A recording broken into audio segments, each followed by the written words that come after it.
Welcome to Natural Habitat Adventures Daily Dose of Nature. Today's presentation, Framing Fall, a photographic journey through coastal Maine, is brought to you by NatHab expedition leader and pro photographer Charlie Reinertsen. A little bit more about our presenter. Charlie is the founder of Two Line Studio and holds a dual master's degree in natural science education and environment and natural resources from the University of Wyoming. With more than a decade in conservation and science communications, he's a photographer and videographer who created the Northern Peatlands Project, a photographic journey through one of the Earth's rarest ecosystems. As an expedition leader, Charlie guides wildlife photography and ecology expeditions from Yellowstone to Mexico's monarch butterfly biosphere reserve, bringing his diverse expertise in visual storytelling and natural sciences to each trip. Thank you for being here today, Charlie. Over to you. Thanks, Brooke, and welcome everyone. I'm excited to be back on Daily Dose. This presentation today is really going to go through photos that I was able to take while guiding the coastal Maine trip. And if you're not familiar with that itinerary, basically you start in Bangor, Maine, which is slightly inland in Down East Maine, what's referred to as Down East region. And then you travel down to Camden. You spend 2 nights there, which is right on the coast. And then you move up to the most remote segment of where we stay on the trip to Deer Isle. 2 nights there, we get a chance to explore the most remote part of Acadia National Park by heading out to Isle Aho. And then we spend 2 nights in Bar Harbor at the end of the trip to really explore the interior of Acadia National Park. And so today we'll take a look at the photographic opportunities. We'll kind of talk about what type of gear to bring on this trip, or if you're exploring coastal Maine on your own, different techniques that I use to get different types of shots, and what I'm already thinking about next year, because I'll be back in Maine in the fall guiding the coastal Maine trip with NatHab. So what I'm kind of already thinking about in terms of what I'd like to get photos of next time. So first things first, just thinking about gear before we dive into this. With what I ended up choosing to travel with, I always have a preference for prime lenses. I always just feel that the amount of light that it lets in and the crispness of the image is always worth it.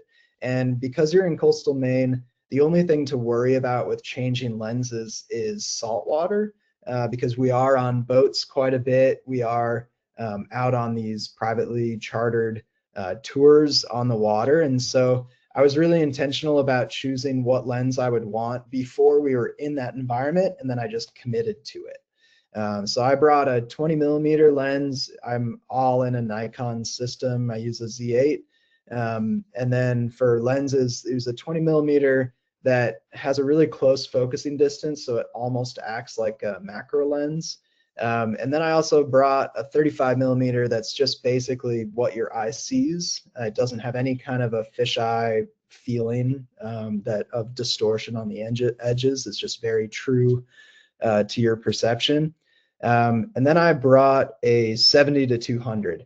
And what I wish I had done if I was doing this differently, and I will next year, is skip the 70-200 and just bring my prime 400. So I'd have a 20, a 35, and a 400. And I think that for my taste and my type of photography would cover exactly what I was interested in doing. So the first batch of photos that we're going to take a look at here are all in Orono Bog. And as Brooke mentioned, I'll just click over here for a second. My big project that I focus on is the Northern Peatlands Project. And this project is trying to share the power of these ecosystems with more people. I think they're just stunning, beautiful places that not very many people know about and that have been vilified for a really long time throughout all of human history. And I really love doing aerial shots because, one, these ecosystems are really delicate, and flying a drone around makes sure that you don't harm the ecosystem that you're capturing. And two, as soon as you get an aerial perspective, you start to realize just how colorful these places are. And the sphagnum moss, depending on the season, can be anywhere from deep red to orange to green. And so I just get really excited about that. And so it was really fun for me. This was my first year guiding coastal Maine, and it was the first NatHab trip that I've ever guided where I got to guide within an ecosystem that includes peatlands. So Orono Bog is our first stop. When we wake up in Bangor, we drive about 10 minutes and we get out into this amazing place where you just kind of walk through this mixed hardwood forest, and then you get out to the bog edge and you start to watch the transition of going from that mixed hardwood out into areas where there are more and more water tolerant species. And so on this particular boardwalk gets you way out into the bog, so that you can start to see some of the really delicate species that you wouldn't be able to see otherwise. And so here I'm playing around with putting the sun right next to an object to try and get a little bit of flare off of that lens itself. And this is with the 20 millimeters. So I'm able to stop down the f-stop to like f16. And the smaller your aperture, which is the bigger the f-stop number, you're going to be able to get more of that star effect on the sun. But you need to get an object to slightly obscure the sun so that you can create that effect. One thing I'll mention here, I'm going to kind of click into these photos, but if you'd like to explore this gallery on your own, just type into your browser gallery.twolined, TWOLINED.com. And then once you're there, you just click on Coastal Maine on the main header, and that's going to get you into this library. The quality will be slightly better if you're looking at it on your own, but you're also welcome to just enjoy as I give you a tour. So this is just right when you're coming out onto the boardwalk. And to me, what's so amazing about these ecosystems is that they are effectively these ancient lake beds. So around the time of the last great ice age, about 13,000, 15,000 years ago, all that water melted out and kind of left these big chunks of ice on the landscape. And those chunks of ice, as they melted out, they created these water bodies. And with the heating climate, those water bodies filled up with vegetation, and eventually the vegetation started to change the water chemistry of this place. And as it changed the water chemistry, it became more acidic and less hospitable to microbes. Microbes are basically the heroes of our ecosystems, where they're breaking down all the dead plant material to release the nutrients and make them available for other plants. And so in bogs, that microbial activity is suppressed, which makes all of that plant material accumulate more rapidly, and these dense layers of partially decayed plant material are all just below the surface of what we're looking at here. And then all the plants that we're seeing today have essentially adapted to be able to grow in this very wet, very acidic environment. So they're plants that you're not going to find anywhere else other than a bog habitat, with a few rare exceptions. And then also animals, insects that rely on this particular habitat to be able to survive. So in terms of like the opportunities for fall photography in a bog, it's a playground because it's a lot of interesting textures. This is a huckleberry plant that's just in full beautiful red display. And the texture of these leaves, if you're to push, put the leaf between your finger, it's very leathery. It's very kind of like sandpaper.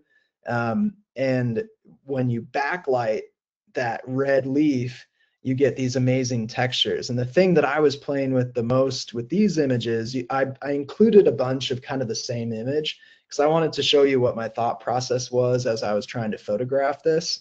I really loved the light on the edge of the leaf, and I wanted to preserve the detail in the highlights.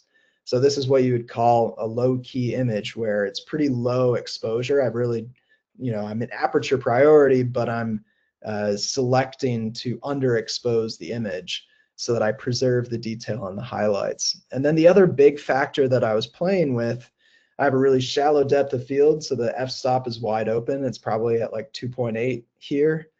I was using that 70 millimeter lens, which ended up working really well. And the other thing I was playing with is what I'm focusing on. So I'm just going to get out of this view and just give you a couple examples of that. In this shot, I really wanted to highlight this cotton grass that was sticking out and kind of have that. That's on the left-hand side of the screen. I'm sure you can see my cursor. And then I just loved kind of this color palette of the red and then the black spruce that are interspersed there. But then on these shots, I just wanted the only thing to be in focus to be that huckleberry that's that bright red and backlit. And then it was just kind of like playing around with where that focus is sitting, how shallow the depth of field is. And I think this one was maybe the most successful, where it just feels like you're peering through all these plants to be able to see the subject. So I'm just going to click out of there, show you a little bit more of the bog. Another thing I was doing, bogs, when you're out in these areas, early light is the best light, where the angle of the sun is still low. At this point, this boardwalk doesn't open until 7:30, so it's actually closed off until then. And so even that is already like a little bit late for what I would prefer to be in this area to photograph. But because with the harsh light, with how bright it is so early, I just started playing with like dropping the exposure really far down to try and create more interesting images. Because otherwise, if I was exposing this like aperture priority, just neutral, this would be way brighter, but I wanted to emphasize that spider web sitting on that tamarack. So I really pushed the exposure down there. This image really shows you like, so we've got fall color, we've got cotton grass in the bog going to seed, but then just this particular peatland is what's called a patterned peatland, and it's all these hummocks that are raised areas and hollows that are depressed. And different plant species actually create that habitat and then benefit from it. So some plant species that need a little bit less water are going to create those hummocks and then exist there. And then the hollows will be plants that can handle a little bit more moisture, a little bit wetter feet. So there are all these little micro habitats as you go through these areas. So I wanted to emphasize that. So I punched into like the 200 millimeter because when you get with a longer lens length, the relative distance between objects in the frame are going to feel like they're closer together. So it kind of emphasizes the topography, whereas this is shot at like 35 millimeters. And so it doesn't emphasize that relationship as much. So I really wanted to heighten that hummock and hollow feel. And then this was still with a pretty long lens, maybe like 200 millimeters, and looking further in the distance to be able to emphasize those features of the landscape. So again, I kind of left a lot of examples in there and didn't really cut down to my favorite one quite yet. So that gives you a sense of Orono Bog. Let me just go a little further here. This is the boardwalk that you actually use to get out there. It's really stable, very wide. So it gives you a chance to be able to photograph, a whole lot of things.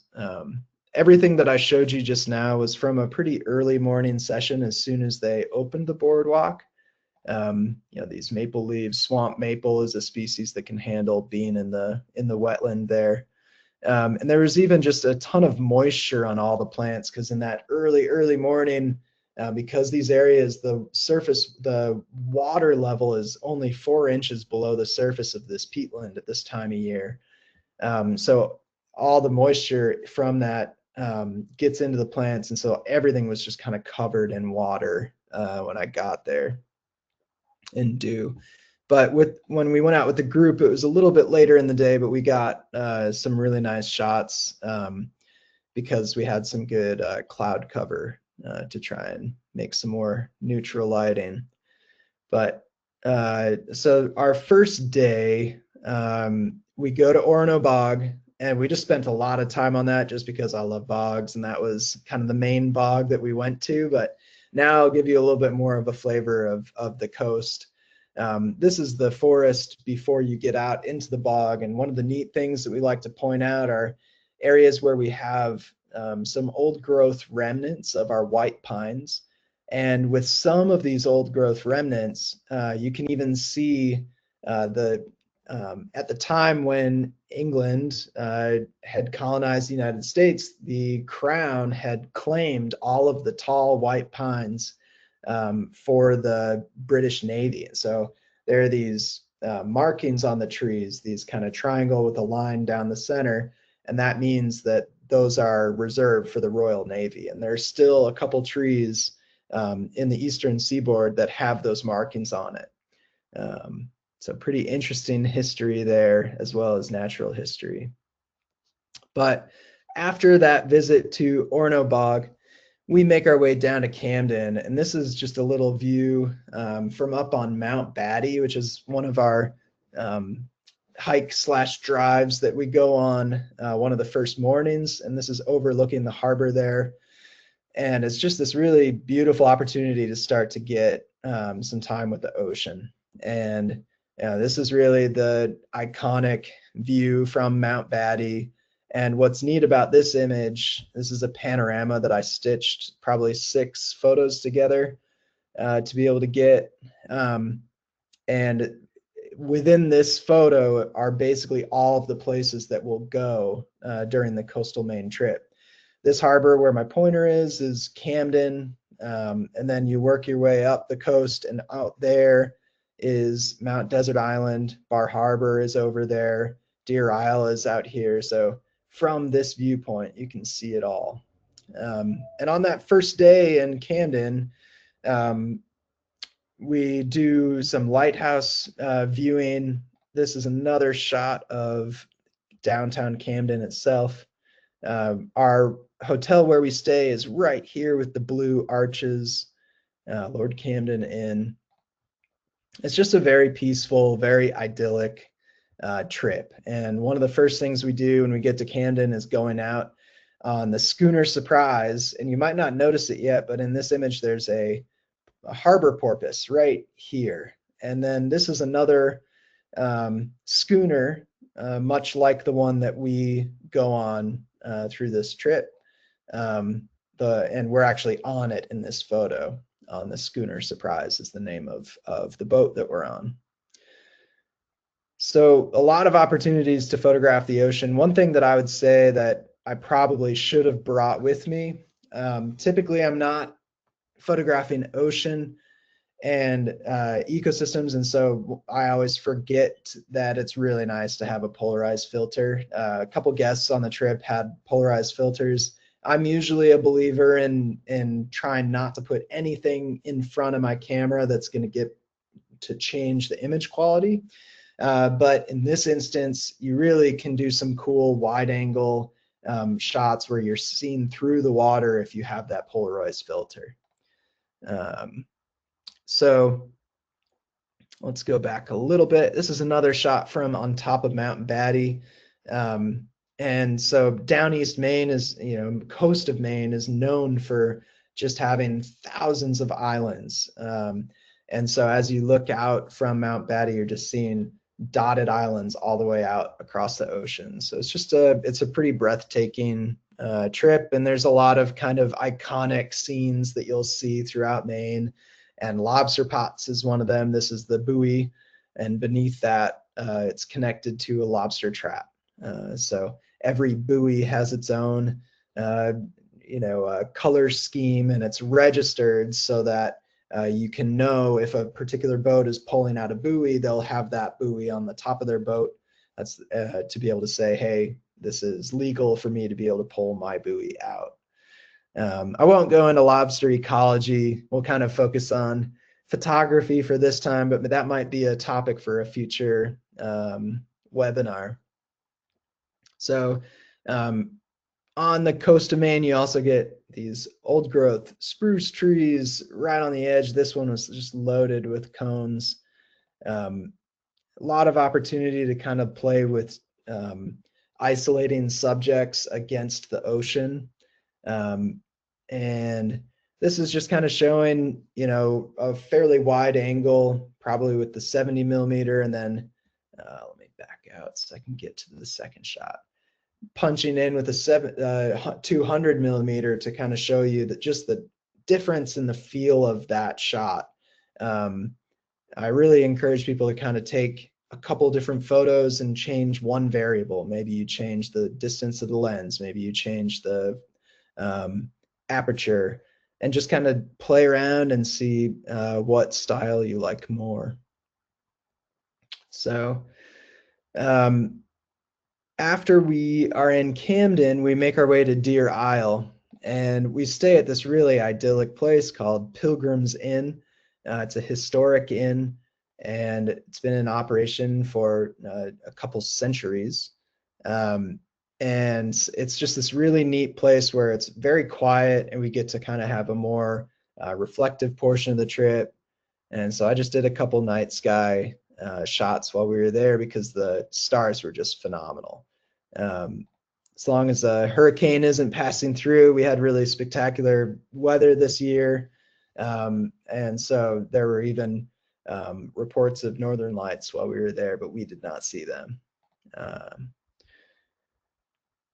During that time on Deer Isle, we make our way out to Isle of Howe, which is one of the more remote sections of Acadia National Park, and we are able to get out and see some other bog habitats with these ferns that are burned out, and get through some old growth forests as well that are really beautiful.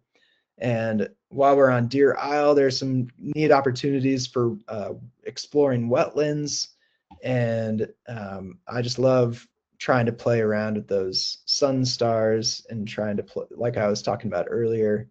But this just gives you a sense of some of the places that we're able to go, and this pond in particular, called Lily Pond, would be a really neat place to be able to do a little bit more of some autumn photography on the water.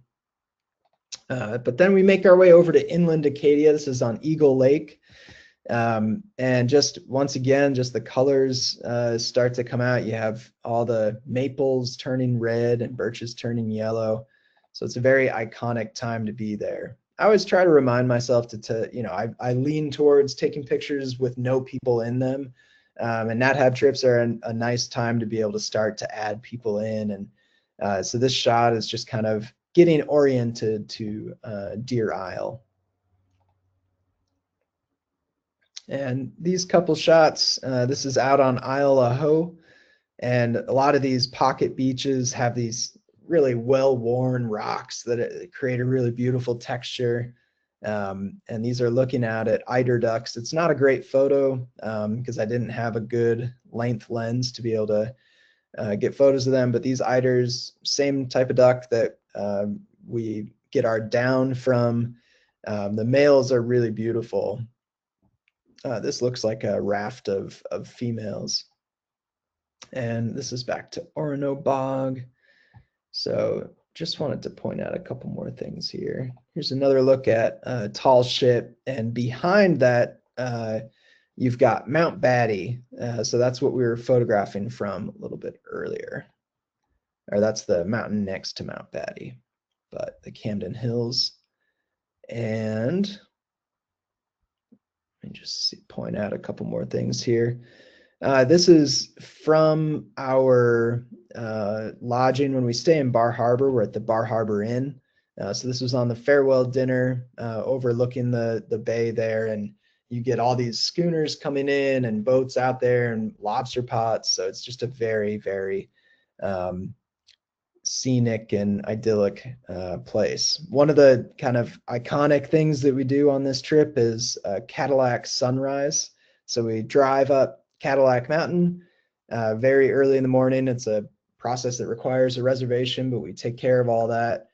We get a really beautiful spot and watch the sunrise. And this is just another photo of what it feels like to be up there. It's funny how I've never seen anyone get a photo that really shows how high up you are off of the ocean. Just as soon as you take a photo up there, it just feels very flat.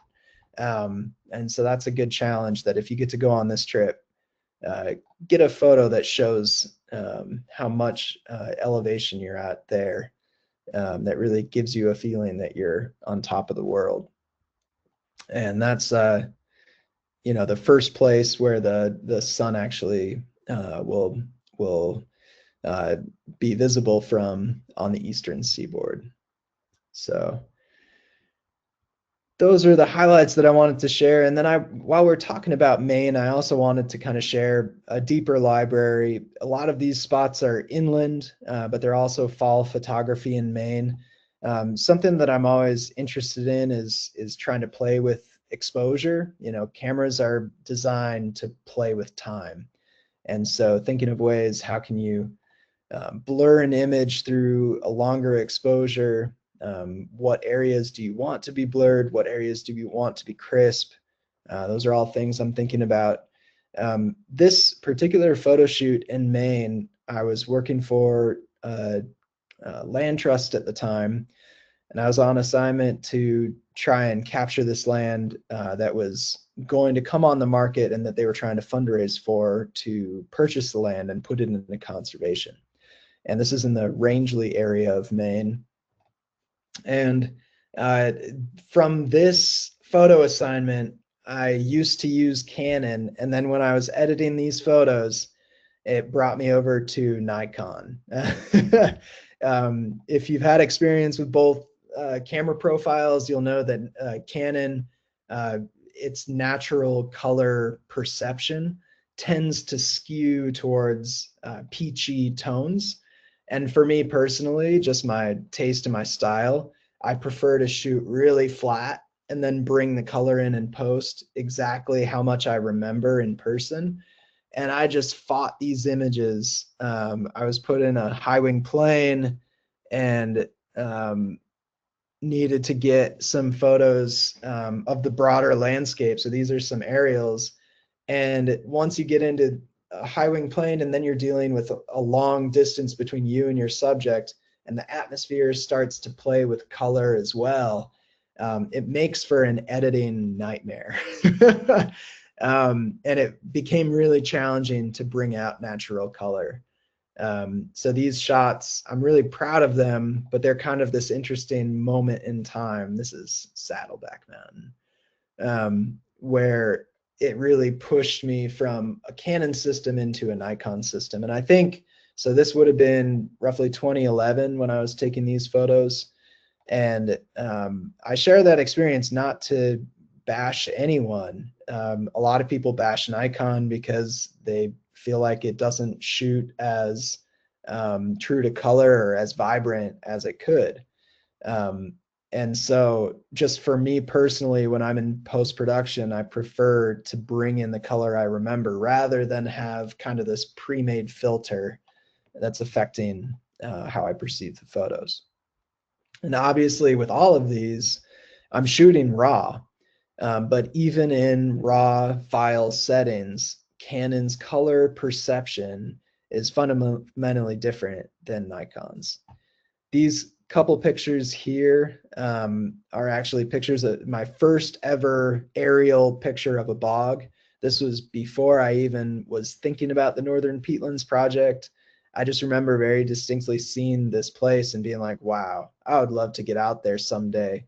And I still haven't figured out exactly where this is, but it's on my list to kind of sit down with some maps and figure out where that place is. But another thing that I just love to do is macro photography. It's really fun to get really close up with your subjects. And personally, I prefer just doing a single exposure macro shot. I'm not somebody who is creating all this focus stacking, taking 100 pictures and micro adjusting the focus so that you can then create a really good depth of view. So like in this image, had I done that, maybe the whole frog could be in focus. I kind of like limiting my creativity to what I can do with the camera itself.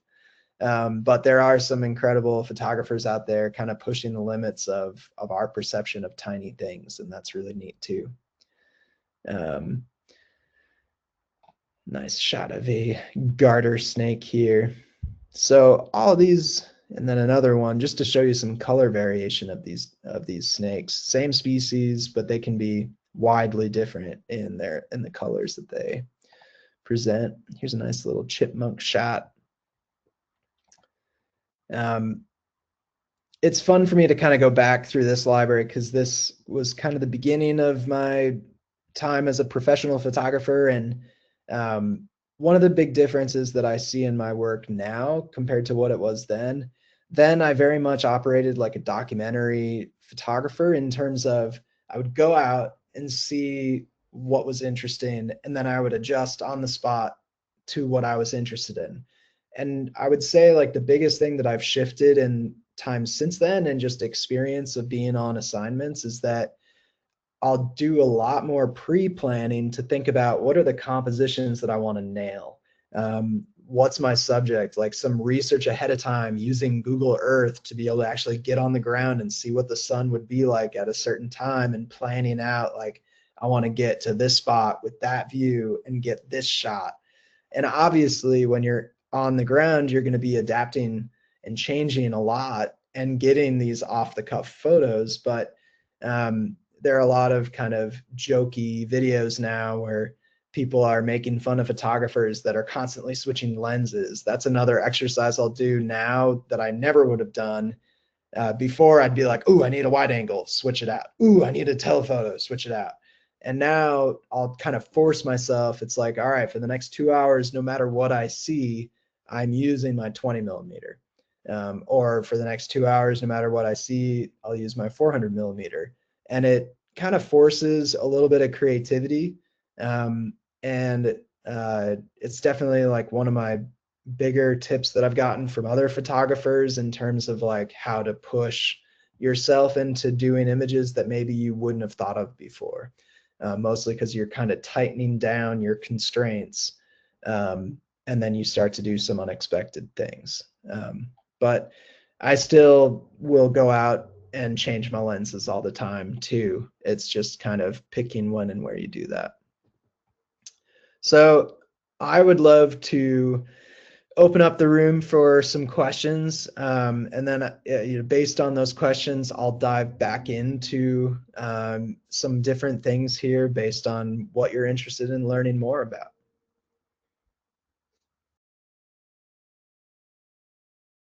Thank you, Charlie. I felt like I was on that trip with you and like going from location to location. There's just something so powerful about photos, you know? And even though sometimes it's hard to put down the camera, we know when you look back, you have all of these memories in photo form. So thanks for that. I felt like I was there with you. Everybody, just like Charlie said, we have lots of time together. So if you have any further questions or specific examples of photos that he just gave, put them in the questions field and we'll just continue to do a little bit exploration through his website here. So let's see what else we got. Could you elaborate a little bit further on the lens selection that you had for the garter snake photo? Awesome. Yeah, I'll get back to that. So on these garter snake photos, and this is testing my memory because we're going back 15 years or so, but this would have been with all of these garter snake photos would have been with my 300 millimeter at the time. And I also had a 100 millimeter macro, but I really don't think I took these shots with that. Um, that that lens, that 300 prime from Canon, was a really sharp lens, and this would have been with a really shallow depth of field, trying to get clean focus on the eye of that snake. And then this is the different snake, but kind of same thing, trying to get up close and personal with that snake, and always have for wildlife photography, always have the focus on the eye. And another thing that I'm always keeping an eye out for photos, I'm usually taking my photos and then putting them into longer form presentation. So usually through writing and kind of like a photojournalism approach. So I'm always thinking about the library of images that I have, and I point this photo out because it's a really great magazine cover because there's a lot of blurred area to be able to put the title of the magazine or different things like that. So if you're a photographer who's interested in having your photos go somewhere, like into a magazine or something like that, start thinking about the composition of the photos that you have. Start doing more vertical compositions than horizontal with your landscape photography, because often editors are looking for vertically composed photos, not just for social media, but for actual magazines. So that's something I'm always keeping in mind. And then just this idea of always thinking about textures that you can capture. And this shot has an incredibly shallow depth of field. It's with a wide angle lens, and I just shoved my camera way into the branches. And it was more about getting these textures. And what's neat is when you see that shot within the context of a bunch of other shots, kind of like this page here, um, it starts to give you a feeling more like you're actually there than if you were to just have more of a wide angle kind of standard landscape shot. Um, to me, that starts to get really interesting when you start to play with scale, where you start to get really up close and personal with your subject. And then also get some distance from it and put those two photos next to each other. Um, and then for me, like I was talking about earlier, I'm always trying to have the color balance be such that it shoots really neutral warm, and kind of true to what I was experiencing at the time. Any That's other great. questions on the chat? Yeah, thanks, Oh, Brooke. we have lots of questions. This is great. I'm loving the number of questions coming in. So to stay on the macro photography theme a little bit longer, how do you approach it? And literally, when it comes to wildlife, like how do you get so close to animals to take some of those shots? That's a great question, and that really comes down to just understanding wildlife behavior, um, where wildlife are, how you can track them, how you can find them. And then it just comes down to the number one thing is how much time you're spending outside. Because if I go for a 20-minute walk, I can guarantee I'm not coming home with this shot. Um, but if I go for half a day, I can probably get a chipmunk in that pose out in the woods. The other thing to leverage too is like this isn't, but I've done a lot of backyard photo shoots. Let's go to New Hampshire. Um, this guy, this gray jay, um, was just in the backyard. And so, like, sometimes your wildlife photography opportunities are the best in the places where you're spending the most time. So it might not be a gray jay that's in your backyard, but if you've got a bird feeder, they're coming often, and they give you a ton of opportunities to practice. And what that does is that the other thing that happens when you're out just walking in the woods or in a blind or trying to spend time in one place and see what animals you might see. Um, the other thing that happens is that these moments are really fleeting. They don't happen for a long period of time. This animal is here and gone. And so you want to have your settings dialed. You want to have your process locked in. You want, like, for instance, for birds that are perched, your shutter speed that is going to make sure that that's crisp. And if that bird is flying and you want it to be crisp, you also have your settings dialed in so that the bird will be in frozen motion or in blurred motion, depending on what you're trying to do. And so those are kind of my rules of thumb. I'm going through looking for more kind of wildlife photography. Another thing that I love to do when I'm photographing a wildlife subject that has a lot of highlights within it is to underexpose the image. So this was taken on a bright, sunny day, and I happened to be standing on the bank of this pond looking down at this turtle, and there was a ton of glare and reflection. And so I just stopped down like 3 stops below what would have been fully exposed for evaluative metering.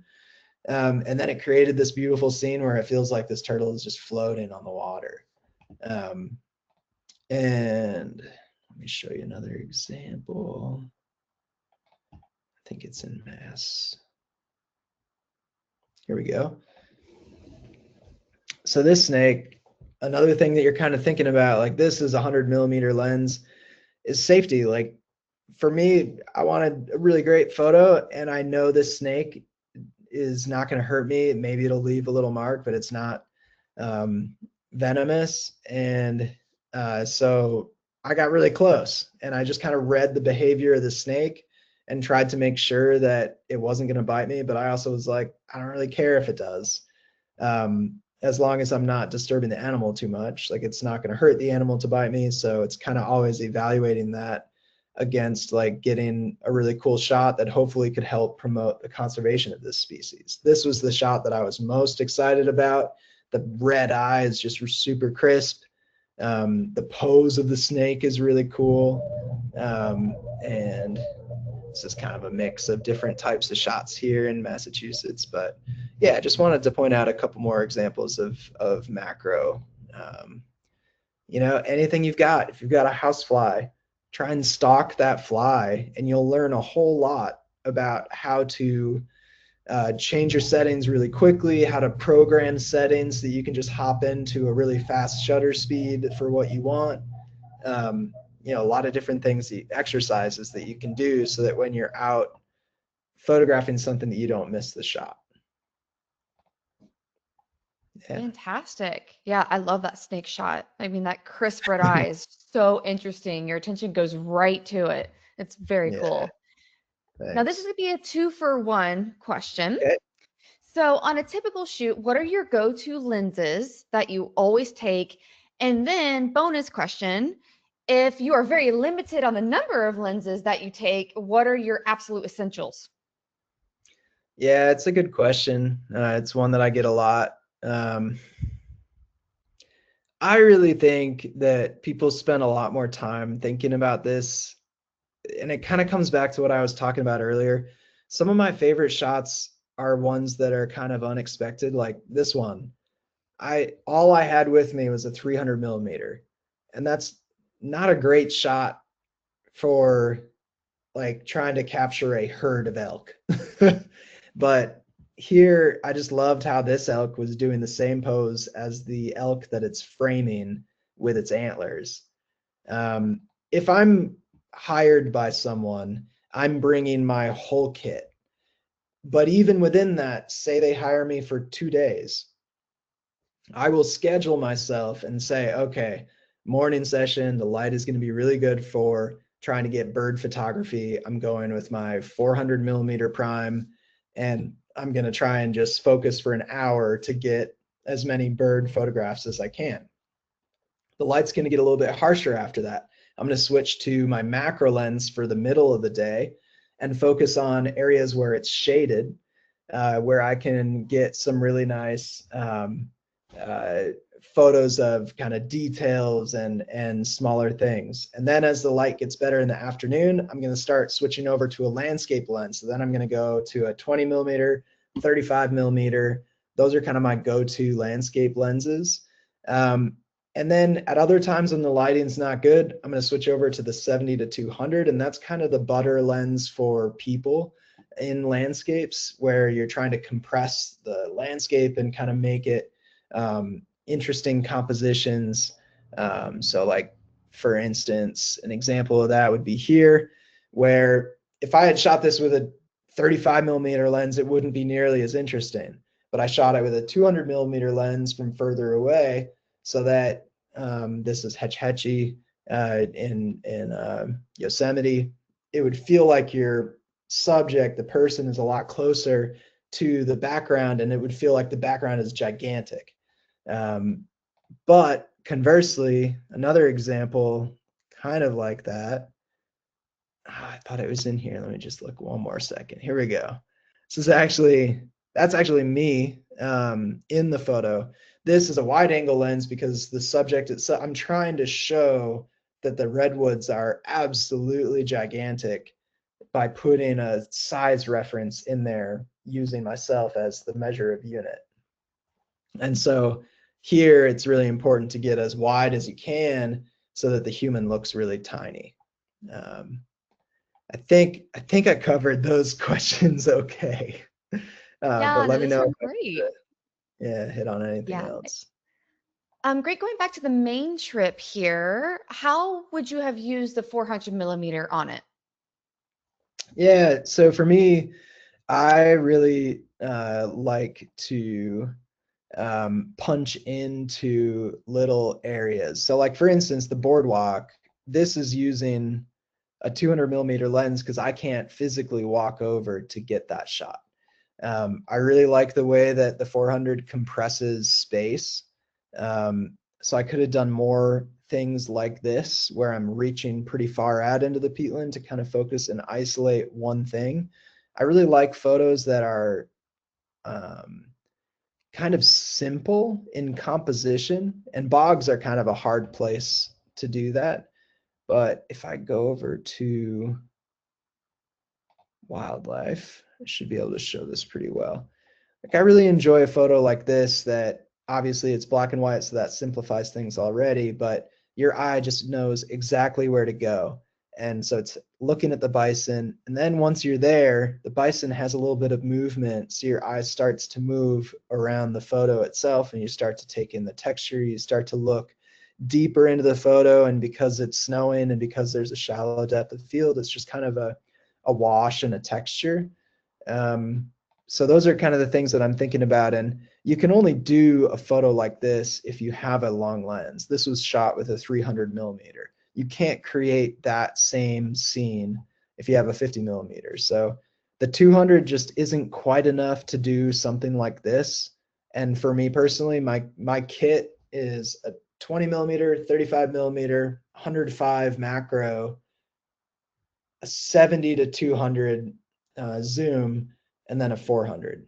So if I'm on assignment and somebody's hired me for a job, I'll bring them all, but I'll kind of like pick and choose when I'm using each one. But if I'm on a NatHab trip, I'm packing so many things, from books that I'm bringing to gear. And so I usually bring the 70 to 200 plus one other lens.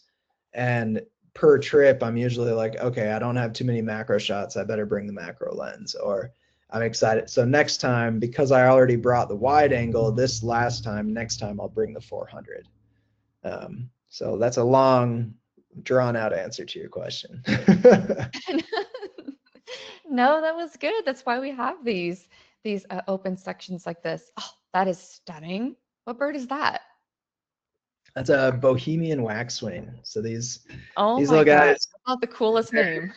yeah, they're really pretty, and they just kind of float around to food availability areas. So they're just they're not as migratory as other species. They kind of just as a pack will follow food throughout their range. So one year you might see a whole flock of them, and another year you might not see them at all, just because they're kind of just honing in on areas with their favorite foods. So cool. Gosh, stunning. So beautiful. Nice. Next on this trip, is there a possibility to see any deer or other ungulates in Maine where we go? Yeah, we did see deer on this trip. I would say that Maine has the most moose per capita, and it's also the place that you're most likely not to see them, especially on this trip. You're really not going to see moose. The likelihood is incredibly low, and that's because Maine is so densely forested. If you go out to Wyoming, you're going to have a chance to see moose. If you go on the Grand Teton Yellowstone Safari, there's a much better chance that you'll see moose. But anywhere in northern forests, it's a pretty big challenge to be able to see them. There are only kind of a couple places if you really know where to go to find moose dependably. Oh, thanks for explaining that. Yes. Now, talking about the physical activity of this trip, so we're doing a little bit of a change. How much walking and climbing is there on our normal Maine trip? Yeah, so the coastal Maine trip, it's similar to a lot of the national parks NatHab trips in that there are two guides that guide this trip typically. Every once in a while, there will be a private tour that's one guide. but typically there are 2 guides, and typically there's certain points in the trip at which there's flexibility to provide 2 different opportunities. One opportunity that's much lower impact, lower mileage, and one opportunity that's a little bit more. Generally, this is one of the labeled one of the easy to intermediate trips where we're walking around. It's usually fairly level ground, and you aren't hiking mountains unless you want to. The other thing I'll mention about this trip is that some people get nervous about, we're on a boat a lot, or we're, driving between locations a bit. Are we going to have enough time to stretch our legs? That's something that's really nice about this trip, is that the pacing is really good so that you have an hour back at our home base, 2 nights in Camden, 2 nights in Deer Isle, 2 nights in Bar Harbor. And we're building in pockets where you can choose to rest. You can choose to go get your steps in and go cruise around the town. It's very walkable everywhere that we are, with the exception of Deer Isle is a little bit challenging because there aren't sidewalks there. So we're always providing opportunities to move, but I would not say that this is this is not a strenuous trip. This is not a, hey, strap on your hiking boots, we're going to go sweat and get some miles in. This is enjoy the scenery, go for a nice scenic walk. And then if you really want to make sure that you're exercising, we build in enough time that you're at the hotel, you can use the hotel's gym if there is one, or you can go for a walk on your own and explore a bit more of the town than we can even see on the tour. Great, thank you. And could you tell us what time of year this particular trip was that you were guiding? Yeah, so this trip only runs in the fall. So we're looking at mid-September through mid-October, basically. And so it's a really neat opportunity to see some parts of coastal Maine that a lot of visitors are not seeing. A lot of, when you get to Acadia, you're like, oh, here's where everybody is. But when you're in Camden, when you're on Deer Isle, you get away from the hustle and bustle, and you just get a chance to be able to enjoy, the northern forest at one of its most beautiful seasons. And speaking of northern forest, a little bit longer, these deciduous forests, are there any factors or any signs of when we might have peak colors at a certain time of year? Yeah, I mean, the thing that's true about this trip is that you go through a lot of different ecosystems or ecotones. So you start in Bangor, which is inland, and it's kind of reverse of what you might expect. The coast is going to turn later than inland because the ocean's going to keep that area just slightly warmer than the inland areas. So when you're starting Bangor early season, it might be a little bit more color there, and then you get out to the coast, it's a little bit less color. But basically, as you move through this trip, there will be pockets where it's peak color and pockets where it's fairly green. And so it really depends on where you are. When you get into the wetlands, you're going to see a lot of fall color, like back here in this photo. You can see all the deciduous trees are putting on a pretty good show back there. And so there's no magic algorithm for when it's going to be peak color. Um, I would say that at any point on this trip, you're going to see fall color, and year to year, that's going to vary as to when the peak is based on how much rain we got, how recently, and how much of a drought it is. So a lot of variables there. If I were to pick a magic week, I would say the first week of October would be when I would want to do this trip. But that's just my personal preference. Great, thank you. Going back to a couple photography related questions again. What mode do you prefer shooting in? You brought up aperture priority earlier. Is that your preferred method, or do you switch and go back and forth? Yeah, I love aperture priority. Um, and what I'm usually doing is it's very handy here to be able to use the plus minus button and then use the dial to be able to underexpose or overexpose. And so usually I use evaluative metering setting for how the camera is perceiving how much light is coming in. And then I use aperture priority because often I'm making a choice about how much I want in focus. And then I'm using that compensation to be able to underexpose. It's basically the same thing as operating in manual, except there's you're a little bit faster to get where you want to go. Some people shoot shutter priority and then they use that exposure modification this similar way because they're trying to prioritize being able to really quickly get in position for if a bird flies, they want to really rapidly get over to the shutter that they want for the scene. The other thing you can do is program your function buttons.